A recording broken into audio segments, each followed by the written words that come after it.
ekosistem sungai. Dari beberapa macam yang kita kenal di bumi, salah satunya ada ekosistem sungai. Ekosistem sungai ini merupakan salah satu jenis sistem air. Ekosistem sungai ini segala macam atau hubungan timbal balik dari makhluk hidup dan juga lingkungannya yang mana meliputi di seluruh kawasan daerah sungai. Ekosistem sungai ini meliputi di sepanjang wilayah daerah sungai, dari hulu sungai, badan sungai, hulu sungai, bahkan muara sungai. Ekosistem sungai ini termasuk dalam jenis ekosistem air tawar. Di Indonesia sendiri, setiap wilayah hampir memiliki ekosistem sungai ini. Hal ini karena setiap pulau memiliki sungai. Beberapa ciri atau karakteristik yang dimiliki oleh ekosistem sungai antara lain satu adanya perubahan air yang mengalir dari arah hilir menuju arah hulu. Dua, adanya perubahan kondisi fisik dan juga kimia yang dalam tingkat air yang sangat tinggi.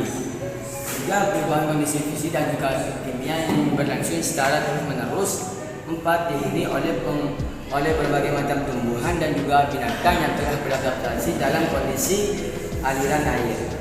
Betul. Apa sih komponen sungai itu? Mari kita jelaskan kepada kita. Komponen sungai yaitu yang terdiri dari komponen abiotik dan komponen abiotik. Komponen biotik merupakan komponen yang terdiri dari makhluk hidup, yakni tumbuhan dan hewan. Tumbuhan contohnya seperti enceng gondong, endong liar dan lumut dan lain sebagainya. Dan binatang siput, keong, ular, serangga dan udang dan lain sebagainya. Fitoplankton, zooplankton serta organisme lainnya. Komponen abiotik yakni kebalikannya dari komponen biotik. Komponen abiotik ini yang terdiri dari benda-benda tak hidup.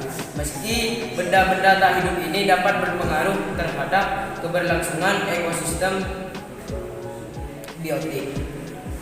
Komponen abiotik ini yang terdiri dari batu-batuan, suhu, cuaca, dan udara, dan lain sebagainya.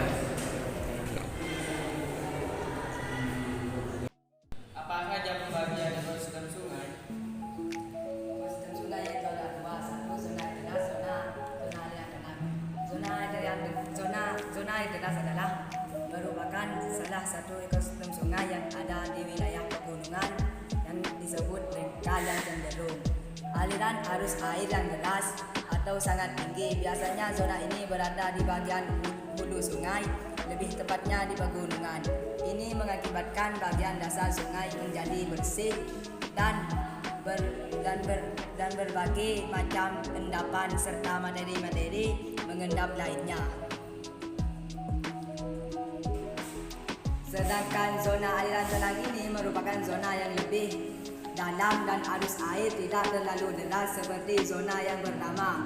Zona ini biasanya berada di wilayah yang landai. Di zona ini kita juga akan menemukan lumpur dan juga bahan endapan lainnya yang mengendap di dasar sungai. Hal ini mengendapkan dasar sungai menjadi lunak dan tenang. Halo. Aliran air merupakan faktor utama yang dimiliki oleh sistem sungai dan menjadi berbeda dari sistem lainnya. Kecepatan aliran air antara satu sungai dengan sungai yang lain berbeda-beda. Adapun hal yang mempengaruhi kecepatan aliran air itu pencairan satu, air tanah dan juga hujan. Cahaya di ekosistem sungai memegang peranan yang sangat penting. Cahaya berperan sebagai penyedia sumber energi untuk melakukan fotosintesis oleh berbagai organisme autotrof yang berperan sebagai jumlah pepohonan yang menaungi sungai dan tepat atau tidaknya